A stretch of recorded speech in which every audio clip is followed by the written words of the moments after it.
Hollywood recap screen presenting the rescue.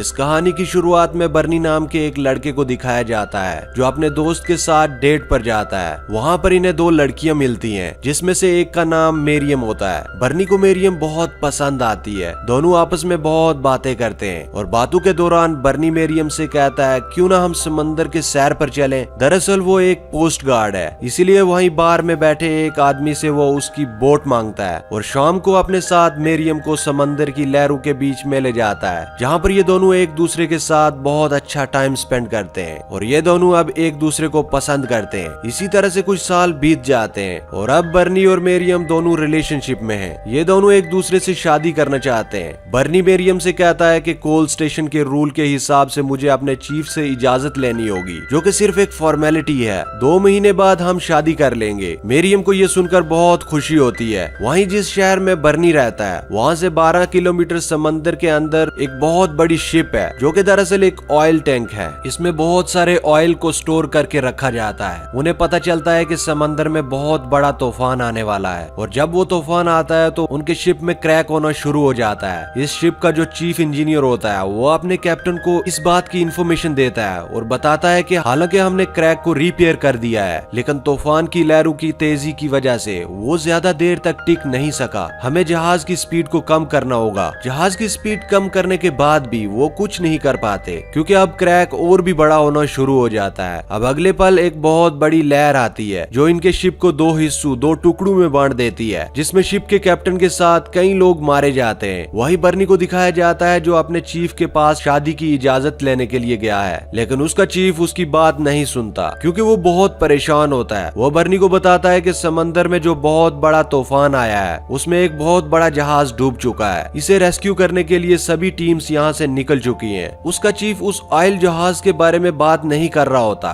जो 2 हिस्सों में बट चुका है। दरअसल उसी की तरह एक बहुत बड़ा जहाज समंदर के बीचों बीच डूब चुका होता है और सभी टीम्स उसे बचाने के लिए गई होती हैं। चीफ बर्नी से कहता है कि समंदर में तूफान बहुत बड़ा है, तुम्हें फिशरमैन की मदद करने के लिए जाना होगा और बर्नी अपने 2 साथियों के साथ उस तरफ निकल पड़ता है। रास्ते में वो अपने साथियों को बताता है कि पहले भी मुझे एक रेस्क्यू मिशन दिया गया था, लेकिन मैं कभी उस जहाज तक पहुंच ही नहीं पाया जिसे रेस्क्यू करना था। उस जहाज में 8 लोगों की मौत हो गई। उसके लिए बर्नी अपने आप को जिम्मेदार समझता है। वहीं समुद्र में उस ऑयल शिप को दिखाया जाता है जो 2 हिस्सों में बट चुका होता है। उसका नाम होता है पेंडेस्टन। उसका वो हिस्सा जिसमें इंजन होता है, जिसमें लोग अब भी बचे हुए हैं। उसके क्रू मेंबर्स किसी भी तरह से सुरक्षित बचाना चाहते हैं, लेकिन समंदर में बहुत ही बड़ा तूफान होता है। साथ ही इनका कैप्टन भी मारा जाता है, इसीलिए सब रे को कैप्टन बना देते हैं। जिसके बाद सब के सब मिलकर के शिप के इसी बचे हुए हिस्से को पानी में एक जगह रोक लेते हैं। रे सबसे कहता है कि हमें पंप के अंदर पानी को नहीं भरने देना होगा, अगर ऐसा हुआ तो शिप की इलेक्ट्रिसिटी चली जाएगी। यहाँ पर कुछ लोग ऐसे होते हैं जिनका ये मानना होता है कि शिप में जो बोट्स हैं उनसे इन सबको यहाँ से निकल जाना चाहिए, लेकिन इसके कुछ लोग खिलाफ होते हैं क्योंकि समंदर में पानी की लहरें पूरी तरह से तूफान में होती हैं। फिर भी रे एक लाइव बोट को नीचे उतारता है और जैसे ही वो पानी के संपर्क में आती है वो लाइव बोट टूट जाती है, जिसका मतलब ये है कि इन्हें यहाँ पर किसी का इंतजार करना होगा। ये लगातार यहाँ से हॉर्न बजा रहे होते हैं। वहीं किनारे पर हमें एक आदमी को दिखाया जाता है जो इनके हॉर्न की आवाज को सुन लेता है और समझ जाता है कि समंदर में कोई शिप है जिसे मदद की जरूरत है। यह आदमी सीधा बर्नी के पास जाता है जो यहाँ पर फिशरमैन की रक्षा करने के लिए उनकी मदद करने के लिए आया है। वो आदमी बर्नी से कहता है कि समंदर से कोई शिप लगातार हॉर्न बजा रहा है। बर्नी समझ जाता है कि किसी को मदद की जरूरत है। वो ऑफिस में अपने सीनियर को इन्फॉर्म करता है, जिसके बाद समझ जाते हैं कि ऑयल शिप जिसका नाम पेंडेस्टन है वो खतरे में है और अब इस मिशन को बर्नी को और उसके 3 साथियों को दिया जाता है कि ये तीनों के तीनों उन्हें बचाने के लिए जाएंगे। मिशन पर जाने से पहले कुछ फिशरमैन जो अभी समंदर से लौटते होते हैं वो उसे बताते हैं कि समंदर में जिस जगह तुम जा रहे हो वहाँ पर तूफान बहुत ही भयानक रूप ले चुका है और अगर तुम वहाँ गए तो कभी वापस नहीं आ पाओगे। इसीलिए तुम अगर अपनी जान बचाना चाहते हो तो समंदर के आसपास ही घूमकर अपने सीनियर्स को बता देना कि तुम्हें कोई भी शिप नहीं दिखा, इससे तुम्हारी जान बच जाएगी। लेकिन बर्नी ऐसा नहीं करना चाहता क्योंकि पिछली बार वो उस शिप को ढूंढ नहीं पाया था जिसे उसे बचाने के लिए जाना था, जिसका पछतावा आज तक उसके दिल में होता है। इसीलिए बर्नी तय करता है कि वो किसी भी कीमत पर उन लोगों को बचाएगा और अपने 3 साथियों के साथ अपने रेस्क्यू बोट से उस तरफ निकल पड़ता है जहाँ पर उसे अंदाजा है कि पेडेस्टन शिप हो सकता है। दरअसल इन्हें उस शिप की लोकेशन के बारे में कुछ नहीं पता और अब ये धीरे धीरे आगे बढ़ना शुरू कर देते हैं। इनके सामने बहुत बड़ी लहर आती है और इनके पास जो रेस्क्यू बोट है, इस छोटी बोट से इतनी बड़ी लहर से पार करना पूरी तरह से नामुमकिन है। सब के सब डर जाते हैं। सबको ऐसा लगता है कि उन्हें वापस जाना चाहिए, लेकिन बर्नी किसी भी कीमत पर पेडेस्टन ऑयल शिप तक पहुंचना चाहता है। इसीलिए वो जोर से उस लहर से टकरा जाता है और किसी तरह उस लहर से बचकर आगे बढ़ जाता है। लेकिन तभी एक बड़ी लहर आ जाती है और उस लहर में भी किसी तरह से बच जाते हैं। लेकिन इनका जो कंपास होता है, जिसे इन्हें डायरेक्शन का पता चलता है, वो पानी में बह जाता है और अब ये लहरों को काटते हुए आगे बढ़ना शुरू कर देते हैं। अभी सिर्फ अंदाजे से आगे बढ़ सकते हैं। वहीं पेडेस्टन शिप को दिखाया जाता है जिसमें सभी क्रू मेंबर्स बहुत ज्यादा डरे हुए होते हैं। उन सबको उम्मीद है कि कोई इन्हें बचाने के लिए जरूर आएगा, लेकिन लहरों के टकराने की वजह से उनके पंप तक पानी आ जाता है और पंप में पानी भरने की वजह से इलेक्ट्रिसिटी चली जाती है, जिसका मतलब ये होता है कि कोई भी इनके शिप को दूर से नहीं देख सकता है, क्योंकि उनमें किसी भी तरह की कोई लाइट नहीं जल रही।